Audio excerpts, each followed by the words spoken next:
Maintenant, quand on t'apporte une information, on veut te faire rentrer dans une histoire, parce que c'est un peu la mode, d'accord, dans une histoire de couple ou une histoire dans un conflit entre un frère et son frère, ou peu importe, une histoire. Pose-toi les 3 questions. Est-ce qu'il y a un intérêt pour que je rentre vraiment, j'intervienne vraiment dans ce conflit-là? Deuxièmement, s'il y a un intérêt, est-ce que j'ai les capacités? Est-ce que j'ai les capacités, j'ai les outils pour pouvoir intervenir? Si tu as passé cette deuxième étape, n'oublie jamais, est-ce que je suis vraiment quelqu'un d'équitable et juste? C'est-à-dire, est-ce que j'ai entendu tous les 2 parties ou j'ai entendu simplement un des 2 parties et j'ai eu confiance en lui parce qu'il est venu avec ses larmes de crocodile et il pleurait, je me suis dit, lui, c'est impossible qu'il me ment. La première des choses, est-ce qu'il y a un intérêt? Ici, le prophète nous dit, min husni islamil mar'i tarkuhu ma la ya'ni. Ce qui fait partie du bel islam de la personne, c'est le fait de délaisser ce qui ne le regarde pas. Ça ne te regarde pas, comme on dit dans Darija Trolf Sokrasek. Et ça, je m'inclus dedans. Hein. On est obligé quelquefois d'utiliser des termes un peu crus pour réveiller les consciences. C'est pas tes affaires. Oui, mais quand même, c'est mon frère. Est-ce qu'il y a un intérêt vraiment que tu rentres? Oui, il y a un intérêt parce que je vais apporter du bien, je vais réconcilier, je vais arranger les choses et je vais repousser une injustice. Ok, très bien, pas de souci. Abshir, réjouis-toi, c'est très bien.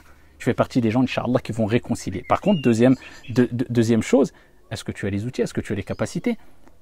Ici, est-ce que tu pourras assumer le fait d'intervenir entre ces 2 personnes? Tu as l'expérience, tu as la science. Allah subhanahu wa ta'ala, il nous rappelle que concernant nos sens, وَلَا تَقْفُوا مَا لَيْسَ لَكَ بِهِ عِلْمٍ, et ne prononce pas ce dont tu n'as aucune connaissance. إِنَّ السَّمْعَ وَالْبَصَرَ وَالْفُؤَادَ كُلُّ أُولَٰئِكَ كَانَ عَنْهُ مَسْئُولًا. Ici, que ça soit l'ouïe, ou bien la vue, ou bien le cœur, sur tout cela, tous ces sens, tu rendras des comptes. Est-ce que tu parles avec science? Est-ce que tu as l'expérience? Est-ce que tu as al-hikmah, la sagesse? C'est-à-dire de placer les bonnes paroles au bon moment, au bon moment et de la bonne manière. Tu sais le faire. Abshir, réjouis-toi, Allah ibarak, tant mieux pour toi. Et bien maintenant, on passe à la 3e étape. 3e étape, c'est quoi? Eh bien, c'est d'écouter les 2 parties. Et ça, c'est une maladie qu'il y a chez beaucoup de personnes. On n'écoute qu'un parti. Oui, mais j'ai confiance. Même si c'est ton père, même si c'est ta mère, même si c'est ton frère, même si c'est ta sœur, on écoute les 2 parties. Allah subhanahu wa ta'ala nous dit dans le Coran, وَإِذَا قُلْتُمْ فَعْدِلُوا وَلَوْ كَانَ ذَا قُرْبَى.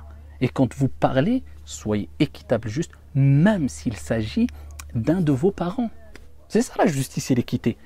Et Allah Jalla wa Ala dit dans le Coran, Inna Allah ya'murukum an tu'addu al-amanati ila ahliha wa idha hakamtum an tahkumu bil adl. Allah subhanahu wa ta'ala, eh bien, vous ordonne de restituer les dépôts à leur ayant droit. Et il dit, et si vous jugez avec équité. J'entends les 2 parties. Et si tu n'as pas respecté ces 3 étapes, eh bien, rappelle-toi du hadith, Man kana yu'minu billahi wal yawmil akhir falyaqul khayran aw liyasmut. Éloigne-toi des rumeurs, éloigne-toi des qila wa qal, des on-dit, et éloigne-toi de la médisance, éloigne-toi de la calomnie, tout ce qui va non seulement annuler la récompense de ton jeûne, mais même en dehors du jeûne, ce qui va sûrement provoquer ta perte au jour de la résurrection, malheureusement. C'est pour cela que la langue, c'est comme l'a dit Ibn Mas'ud, il n'y a rien sur la surface de la terre qui mérite le plus d'être emprisonné que al-lisan, la langue. Qu'Allah Jalla wa Ala purifie nos langues, et à travers cette purification, qu'il purifie nos cœurs, et qu'il fasse de nous des gens qui restons avec les véridiques, comme Allah Jalla wa Ala nous l'a recommandé quand il nous dit wa kunu ma'a as-sadiqin, soyez avec les véridiques et non pas avec les menteurs qui aiment les rumeurs et qui aiment les problèmes. Wassalamu alaikum.